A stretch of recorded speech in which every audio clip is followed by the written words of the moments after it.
Good evening, YouTube. Tonight we're going to talk about my resume. I'm going to give you an example of how I built my resume, which got me my three last jobs, and how I like it to be for me. I actually have started from a very good example of one of my friends several years ago who sent it to me just pretty much for one job, which I never got, but out of it I worked it to my best knowledge and also inspired from some of the examples given on Google, and I actually came up with a pretty decent resume. Um, so what I did is I cut it to 2 pages. In case you have one, you can go up to 2 pages, but I had three, I cut it to two. I don't think that 3 pages or just, maybe you can go with 1 page, but I don't think 3 pages are short, you know. Of course, if you have information you think the third page can use, you can always go ahead. In my opinion, a lot of things, a lot of the basic mistakes people make is that they chop up the skills section, which is pretty much the explanatory list of your experience that would be pertinent for a certain position. Although, you know, besides the personal skills, something that you were most likely born with, you can have two sections. One that explains your skills as acquired through working, that we really use the word skills for. And another section would be skills of academic experience, so pretty much training, academical training. Sorry. I just regrouped them. I just ended up having one single skills section and never elsewhere in my resume talk about what I learned in the university. Because what is important to me is after three positions in pretty much the same field, you can pretty much list the knowledge that you acquired, as a work person through work, so that you don't come up to an interview and say, well, I studied those things, but I never had the chance to apply them on my previous job, which would pretty much be a little bit of a negative side and comment. But I didn't start by my skills today. I'm just telling you that you can cut a page, you can shrink the size of your resume if you remove the academic training skills and you put them in your work skills section, which are also professional skills, and this way you can cut off through page 3. But what I started with is going to be the basic example people start with in the resumes that you're going to probably find on the internet, is the career objective. So I put my career objective in the first line and I gave it 2 phrases. Initially it was one, but then just to avoid some confusion I added another phrase. I'm going to read them to you. So what it gives is to occupy a contractual or permanent position in the field of urban planning, design and project management in public and private sectors. The ideal position would be present constant needs in assisting the development of expanding urban community. So why did I put the last phrase in is because simply I don't want to work routinely as I did before as an inspector. I didn't like it, and that's not what I want to work for. So just in order to avoid confusion and, you know, relative additional questions of why you're still looking for a contractual job in the field of, I don't know, development counseling while you were working routinely, I just put this up. This way is going to save you a lot of trouble, you know, those kind of silly questions people like to ask you, or, you know, just to see how you're reaching up. But I believed it, yeah.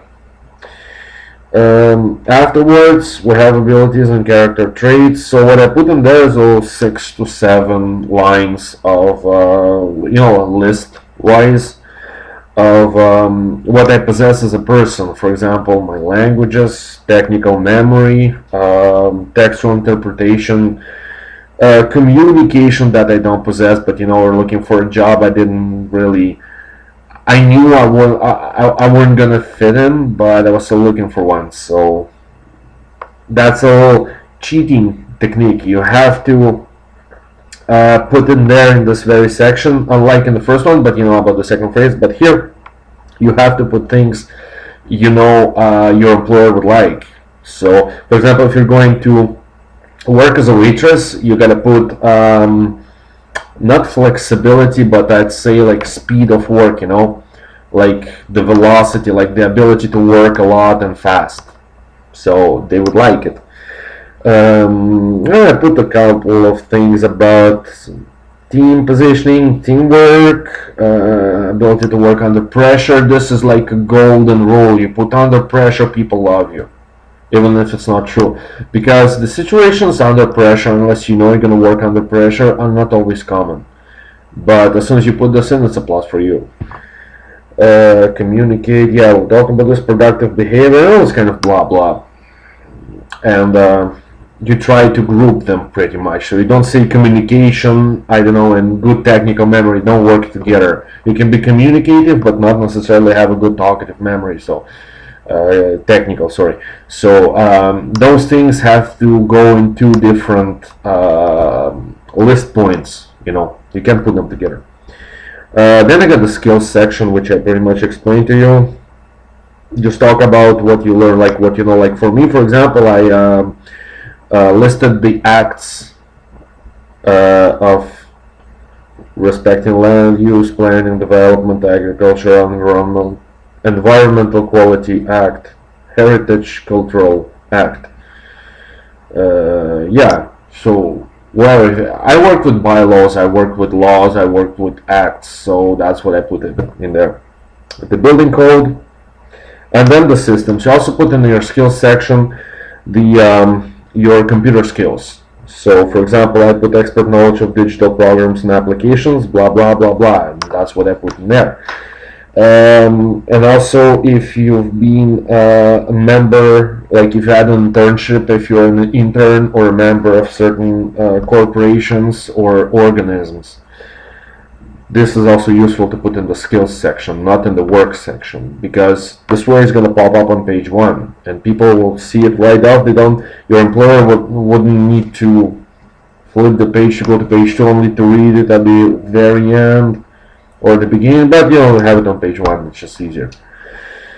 Don't put too much though in the skills section either. Try to fit everything on the first page. So as soon as you see it goes, you put your enter, like you keep typing, you see it's going to go to page 2, delete it. Cut it, paste it in somewhere different place and see if you can fit it in differently, but not here. Try to prioritize your skills. Then we have the scholar training, which is pretty much straightforward, where you were training what is your school experience. Start by the recent one, because when you go for work, you know, you got the degree for it. Don't start with high school. Start with your last degree received, so that your employer knows that you have it. You have your diploma right there. You don't have to pick it off the wall and bring it to him. That's pretty much it. I didn't put the like I say, membership in the section. I prefer them to be on page 1, but if you would like to have them there, why not? Who am I to tell you? Occupied positions. This is the last part of my resume. I have another section below that saying about the references thing. I'm gonna go into this. I'm gonna make an incision, a parenthesis, and talk about this in a couple of minutes. But just to finish up this section,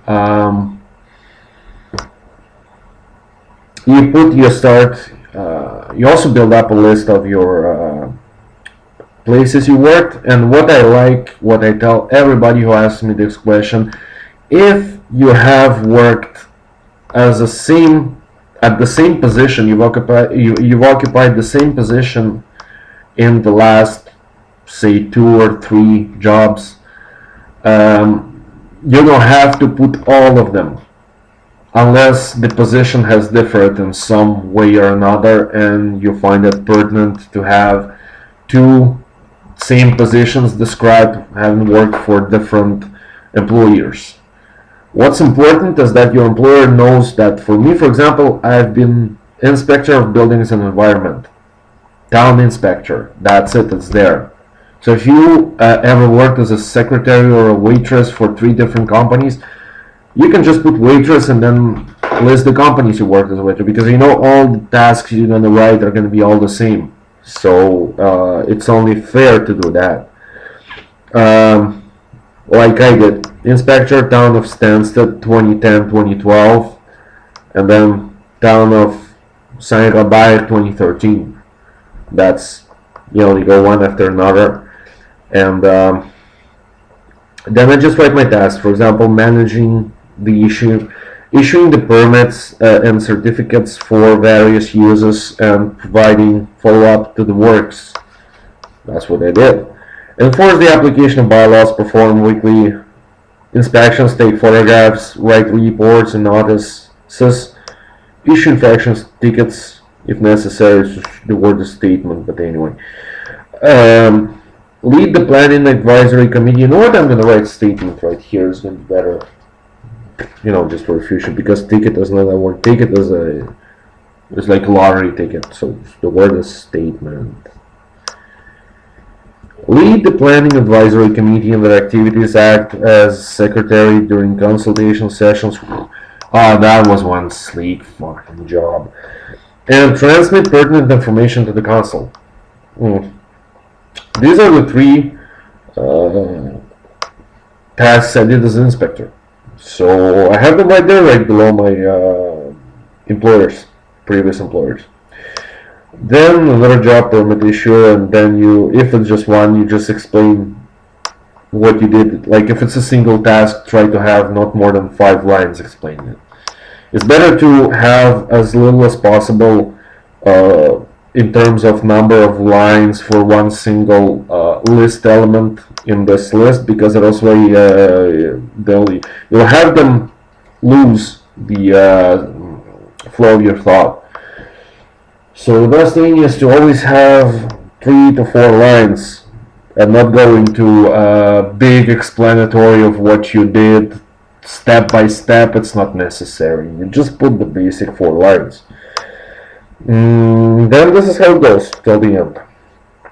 So if you have 3 to 4 to 5 elements to add, you consider which are the most pertinent. You add them first, and then you go to add the second, third, fourth, fifth, the other ones in theoretical order. So you start by the most important, and then you can start, for example, if you judge that the others are a bit more or less, maybe less important, like office workers and letter presentation, I know how to say typing, and put it at last. You still have it in the list, but it's going to be last. So after this section, what I've had before that I don't have now, erased it. I'll explain why, and I'll explain what I've had was a section about the references.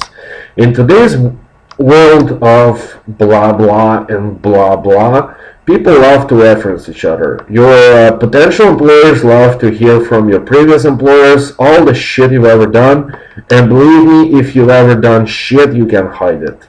Unless your previous employer was your best friend or something like that. But I'll tell you, in Canada, here in Quebec, this practice is forbidden. We all sign, every employer here, every employee here, both ways, sign a contract about confidentiality of ethics and deontology. So no, so if you, screwed up at your previous job, your boss is supposed to tell us. They can't hide. So my example goes as to tell you why I'm telling you this is because, yes, I did screw up, and in my previous videos I deleted from my channel. I already explained that. But I've decided to remove the section of references, even though the employers are going to ask you about references.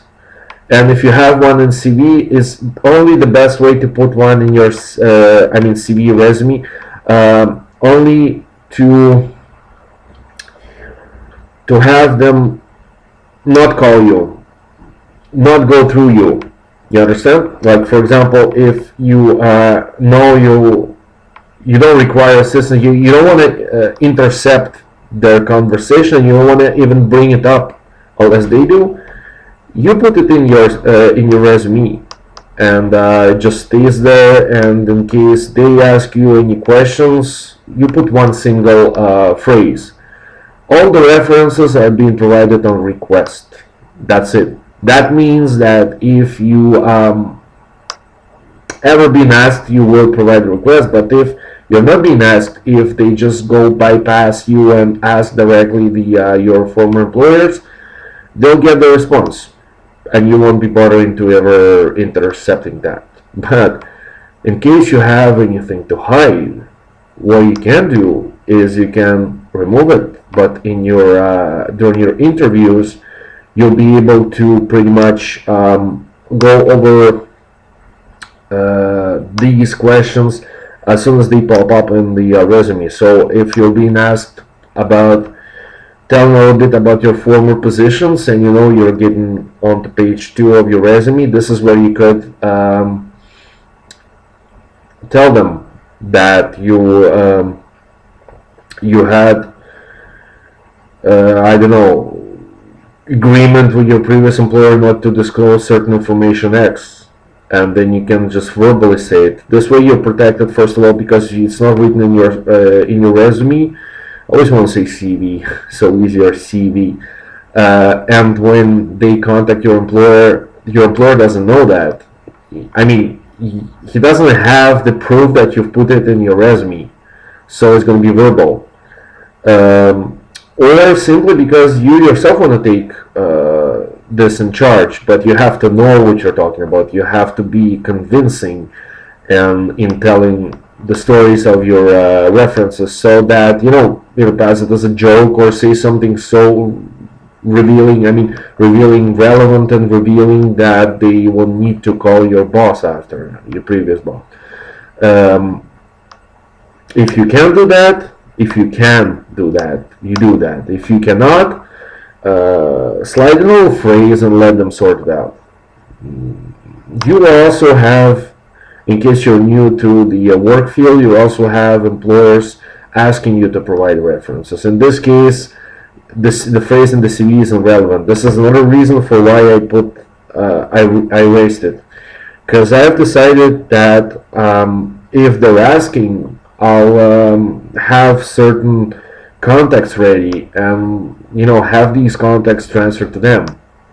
This way you can also avoid having to say one version and then your contract says something else you didn't know, and because they've been asking a question you didn't think of. So this way you just let it sleep there, like I say. But if you have something to hide, of course, you can always also put reference statements, information regarding the references right below every employer. For example, if you have one employer you're not afraid to give references on, you can either say references being provided on request, like I said previously, or you can just not say anything. But as soon as there might be something fishy about the references and you're not really trusting the previous guy, now you can put a phrase saying this employer would either rather not give references because they don't have a way to verify this claim, and they are not going to, I'm telling you. Or simply add a contact is trustworthy in that enterprise. Have someone who is going to say a good word, even though they weren't your boss or someone necessarily in charge of you. They can also be a reference, yes, and potentially they can save your ass if you're being in trouble, ask too many questions about it. So I know this took a little bit longer than usual, but I have Asperger's. One reason I cannot manage the time. I always had problems during the school orals, and right now I'm just looking at the left top corner because I know how long I have left. I don't want to upload any videos that are longer than 20 minutes on YouTube, because even 10 minutes requires your authorization, and this is a pain in the butt. So within 15 seconds I'm done. I wish you good luck in finding a job, and If you screw up, at least try not to screw up as bad as I did. I know I have the potential not to. That's it. Bye bye, folks. Good night.